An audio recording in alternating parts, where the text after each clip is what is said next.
एक ऐसी कहानी की कल्पना कीजिए जहां सब कुछ है, पैसा, महंगी गाड़ियां, आलीशान घर और अपना देश दुनिया के सबसे अमीर देशों में से एक है। लेकिन फिर अचानक एक दिन ये सब कुछ हाथ से निकल जाता है। ये कोई फिल्मी कहानी नहीं, ये हकीकत है एक छोटे से देश नाउरू की। तो सवाल यही उठता है कि जो देश दौलत और अमीरी के शिखर पर था, वो रातों रात कंगाल कैसे हो गया? आखिर ऐसा क्या हुआ? आइए नारू के इस चौंकाने वाले सफर की पूरी कहानी समझते हैं। तो चलिए शुरू करते हैं इस सफर को अमीरी से कंगाली तक। एक जमाना था जब ये छोटा सा आइलैंड अमेरिका जैसे देश को टक्कर दे रहा था, और आज की हकीकत तो बिल्कुल ही उलट है। आज की हालत ये है कि नाउरू की 90% से ज्यादा इकोनॉमी खत्म, पूरी तरह से तबाह हो चुकी है। हालात इतने खराब हैं कि ये देश अब ऑस्ट्रेलिया और न्यूजीलैंड जैसे देशों से मिलने वाली मदद के सहारे चल रहा है। जहां कभी दौलत बरसती थी, वो जमीन आज वीरान और बंजर पड़ी है। तो भाई ये सब हुआ कैसे? चलिए अब वक्त में थोड़ा पीछे चलते हैं और जानते हैं उस खजाने के बारे में जिसने नाउरू की किस्मत ही पलट दी थी। नाउरू की कहानी के कुछ बहुत जरूरी मोड़ हैं। देखिए, 1900 में फॉस्फेट मिला, फिर 1968 में देश आज़ाद हुआ। 80 का दशक वो था जब ये देश अपनी अमीरी के चरम पर था, और फिर 2005 आते आते वो खजाना लगभग खत्म हो गया। कहानी का सबसे बड़ा टर्निंग पॉइंट आता है साल 1900 में। एक ब्रिटिश प्रोस्पेक्टर थे, एल्बर्ट फुलर एलिस। वो इस आइलैंड पर आए तो थे तेल की खोज में, लेकिन उनके हाथ लगा कुछ ऐसा जो तेल से भी कहीं कहीं ज्यादा कीमती था। तो ये खजाना था क्या? ये था डायमोनियम फॉस्फेट। अब ये एक तरह का बहुत ही हाई क्वालिटी मिनरल है जिससे दुनिया भर में फर्टिलाइजर यानी खाद बनती है। और आप तो जानते ही हैं, खाद की डिमांड तो हमेशा ही जबरदस्त रही है। और ये कोई छोटा मोटा खजाना नहीं था। जरा अंदाजा लगाइए, नाउरू का 80%, 80% हिस्सा इसी कीमती फॉस्फेट से भरा पड़ा था। मतलब ये तो सोने की खदान हाथ लगने जैसा था, बल्कि उससे भी कहीं ज्यादा। फिर आया साल 1968। देश को आज़ादी मिली और नाउरू ने माइनिंग का कंट्रोल अपने हाथों में ले लिया। और बस यहीं से शुरू हुआ वो दौर जब देश पर सही मायनों में पैसों की बारिश होने लगी।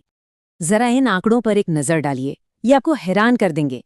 1981 में अमेरिका में एक आम आदमी की सालाना कमाई थी करीब $14,000, ठीक है? और उसी साल नाउरू में ये आंकड़ा था $27,000। मतलब अमेरिका से लगभग डबल। यकीन होता है? सरकार के पास इतना पैसा था, इतना पैसा कि उन्होंने अपने नागरिकों के लिए सब कुछ, मेरा मतलब है सब कुछ फ्री कर दिया। घर, बिजली, पानी, एजुकेशन, हेल्थ केयर, सब कुछ। अरे देश में कोई टैक्स तक नहीं था। सोचिए जरा, एक ऐसी जगह जैसे कोई जन्नत हो। तो जाहिर है लोगों की लाइफस्टाइल तो पूरी तरह से बदल ही गई। हर कोई एकदम लग्जरी वाली जिंदगी जी रहा था। सड़कों पर महंगी महंगी स्पोर्ट्स कारें दिखना तो जैसे एक आम बात हो गई थी। लेकिन कहते हैं ना, हर अच्छी चीज का एक दिन अंत जरूर होता है, और यहीं से नाउरू के पतन की कहानी शुरू होती है। सबसे बड़ी दिक्कत ये हुई कि सरकार ने आगे का सोचा ही नहीं। पैसा आता गया और वो उसे पानी की तरह बहाते गए। और शायद यही वो एक गलती थी जो नाउरू को सबसे सबसे ज्यादा भारी पड़ी। तो हुआ क्या? पहली बात, सरकार ने फ्यूचर के लिए कोई इन्वेस्टमेंट नहीं किया। दूसरी बात, जब सब कुछ फ्री मिल रहा था तो लोगों को भी लगा कि काम करने की क्या जरूरत है। इससे देश में स्किल्ड वर्कर्स की कमी हो गई।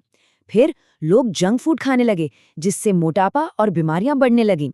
पर इन सबसे बड़ी भूल ये थी कि किसी ने भी ये नहीं सोचा कि भाई जब ये फॉस्फेट खत्म हो जाएगा तब देश का क्या होगा।